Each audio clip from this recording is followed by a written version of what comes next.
Hello everyone, welcome back to my channel. If you are new here, my name is Ebony. I am a human design and gene keys reader, expert, and coach. And today is the fourth episode in the Creating Space series. So if you have not watched the first 3 videos, I highly recommend checking those out first. So in the first video, we talked about believing that there is space to be created in your life. Right? Second video was all about taking inventory. And then the third video was all about deciding what it is that you want. Now, this fourth step, we're going a little bit deeper. And the way that we're going deeper is we have to begin to address our fears. Okay? We want to discover and navigate our fears in a way that allows us to move forward instead of keeping us stuck where we have been, right? So what exactly does this mean? A lot of the time, not all the time, but a lot of the time I find that people, including myself, we create scarcity in our lives because we are afraid. We are afraid to quit our job because what if our business doesn't bring in consistent income, right? We're afraid to take the leap in our relationship because what if it doesn't go well? Right? We're afraid to let our kids do this thing that they really want to do because what if it doesn't work out for them like it didn't work out for me, right?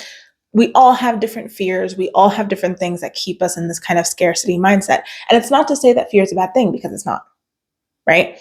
But navigating your fears in a healthy way requires discernment, right? Because especially if you're a female, but not just for females, if you're walking down a dark alley, right, at 11 o'clock at night, and it's, not a safe area and you're by yourself, that is a healthy fear to have, right? There's all sorts of things that could happen to you because you're alone, because you're by yourself, and because it's at night.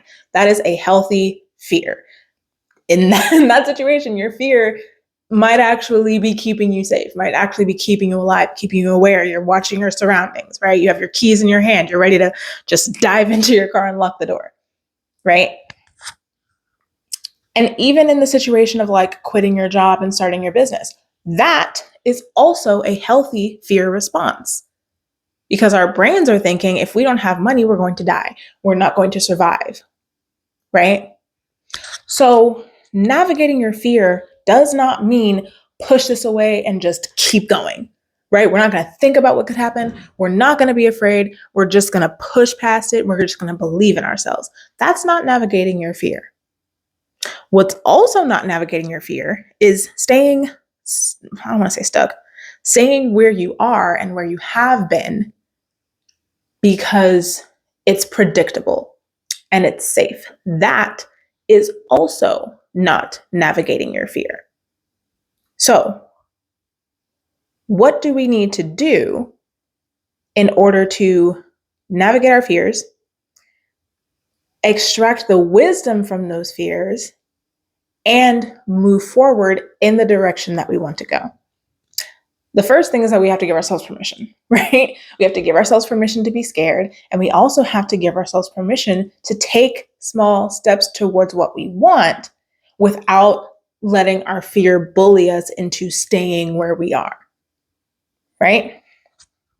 Then we have to figure out what actually is my fear, right? What is the actual root cause of my fear?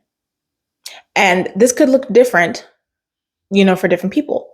Some people, and if we're looking at from a human design perspective, if you have a defined spleen center, because fear is governed by the spleen, if you have a defined spleen center, the fears that you have are consistent. You are constantly going to experience those same fears, and those fears come from you, right? You didn't get them from anyone else. If you have an undefined spleen, you tend to pick up on other people's fears. So if you have an undefined spleen, what you want to ask yourself is, where did this fear come from?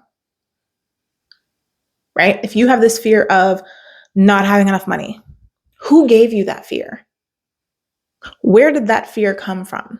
And what would it look like for you to not necessarily release that fear, but look at it in its face and say, I acknowledge that you're here. It's fine for you to be here. but I need to get on with my life.